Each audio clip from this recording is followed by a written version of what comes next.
And one question for Mr. Musk. The students, well, we want to have great students here. We just don't want students that are causing trouble. We want to have students. I want to have foreign students. I think Harvard, it's close to 31%. That's a lot. Our country has given $5 billion plus to Harvard over a short period of time. Nobody knew that. We found that out. I wouldn't say that was a Doge thing, but we found that out over a period of time. That was sort of a Trump thing. We ended up in litigation for other reasons because they're very anti-Semitic. And in finding out and in going through the books, we found out that the country gave them $5 billion plus, much more than that actually.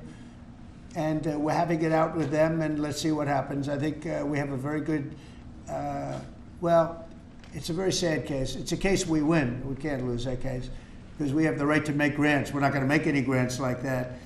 But I don't think Harvard's been acting very nicely. I think Columbia wants to get to the bottom of the problem. They've acted very well. And there are other institutions, too, that are acting, but Harvard's trying to be a big shot. And all that happens is every 3 days we find another $100 million that was given.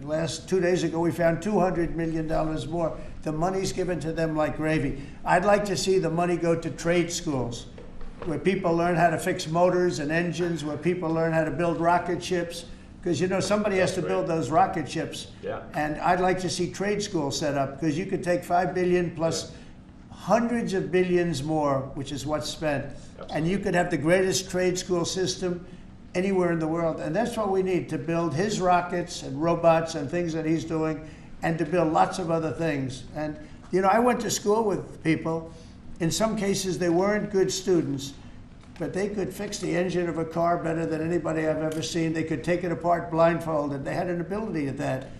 And they did very well. They made a lot of money. It's a very skilled job. It's great. But I'd like to see a lot of money going into trade schools. I've always felt that. And we probably found our pot of gold, and that's what's been wasted at places like Harvard. And the money's been wasted. Yeah, please. Yeah. Great job. Thank you. Thank you, President Trump. The president mentioned that you had to deal with all the slings and arrows during your time at Doge. There's this. Well, some of the people, some of the media organizations in this room were the slingers. Well, so there is a New York Times report today that accuses you of blurring the line between. Is the New York Times, is that the same publication that got a Pulitzer Prize for false reporting on the Russiagate? Is it the same organization? I got to check my Pulitzer counter. It is. I think the judge just ruled against the New York Times for their lies about the Russiagate hoax, and that they might have to give back that Pulitzer Prize. That New York Times. Let's move on. Okay, then Next President question. Trump, I got one for President Trump. So President Trump, Biden aides who used to work here are in talks with Republicans in Congress to go and testify about what they did or didn't do to possibly conceal President Biden's decline. Do you think that Dr. Jill Biden should also have to come in and testify about what she did or didn't do? Well, I hate the concept of it. It's the wife of a man who was going through a lot of problems, and everybody that dealt with him understood that. And I guess it came out during the debate loud and clear. That was the biggest signal of all. They have to do what's right. The country was, there was a lot of dishonesty in the election, as you know, 2020. That's been now caught. People understand it. It was a rigged election. And when you go further out, when you see the auto pen, I think the auto pen is going to become one of the great scandals of all time, because you have somebody operating it or a number of people operating. Because I knew Joe Biden. Joe Biden wasn't in favor of opening up borders, letting 21 million people into this from prisons and mental institutions and gang members. He wasn't into that at all. And who signed these orders, proclamations, and all of the different things that he signed that set our country so far back, that was so bad for our country? With the auto pen, how would it work? Like, we're in the Oval Office right now. If there was a group of rogue staffers that worked for you who wanted to advance a bill or an executive order without your knowledge, how could they do it?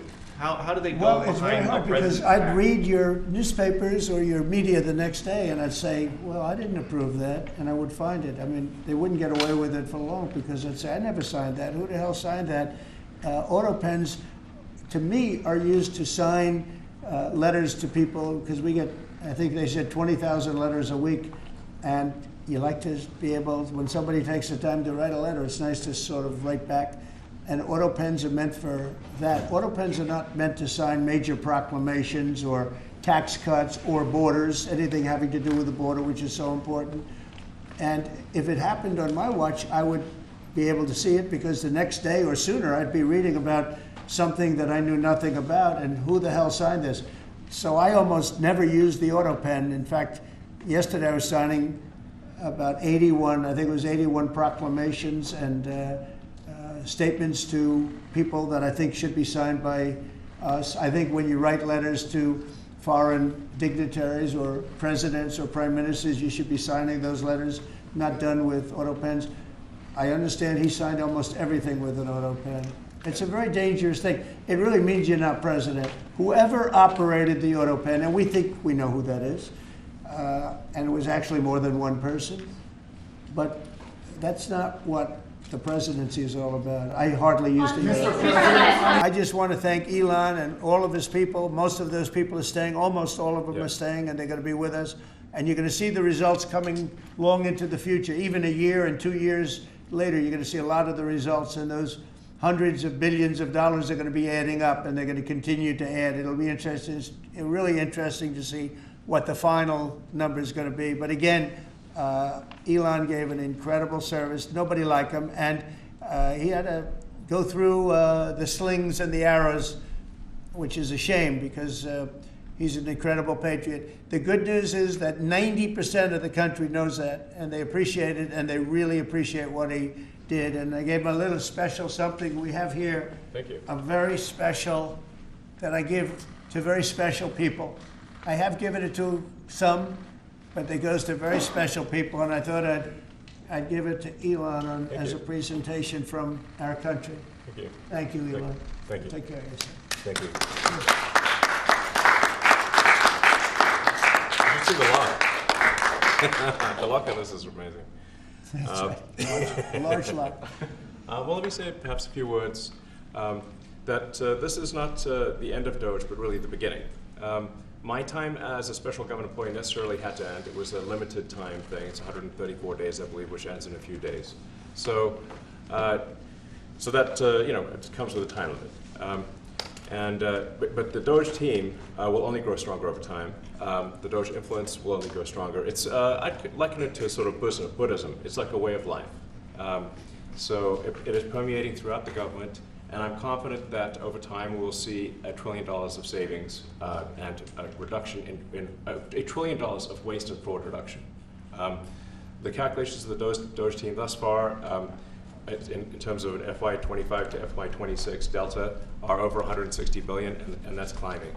We expect that number will probably go over 200 billion soon. So I think the Doge team is doing an incredible job. They're going to continue doing an incredible job, and I'll continue to be visiting here and be a friend and advisor to the president. And I look forward to times being back in this amazing room. By the way, isn't this incredible? Look at this incredible. I mean, it's stunning. I think the way that the Oval Office, how the president has just completely redone the Oval Office is beautiful. I love the gold on the ceiling. Thank you. It's pretty nice. Yeah. That's been there a long time. That was plaster. Nobody ever really saw it. They didn't know the eagle was up there, and we highlighted. It's essentially it's a landmark, a great landmark, and that's 24 karat gold, and everybody loved it. And now they all see it when they come in. So it's been good. The Oval Office finally has the majesty that it deserves, thanks to the president. So I look forward to continuing to be a friend and advisor to the president, continuing to support the Doge team. And we are relentlessly pursuing $8 trillion in waste and fraud reductions, which will benefit the American taxpayer. So that's it, really. Thank you, Mr. President. Thank you. All right. Great job. Fantastic. Thank you.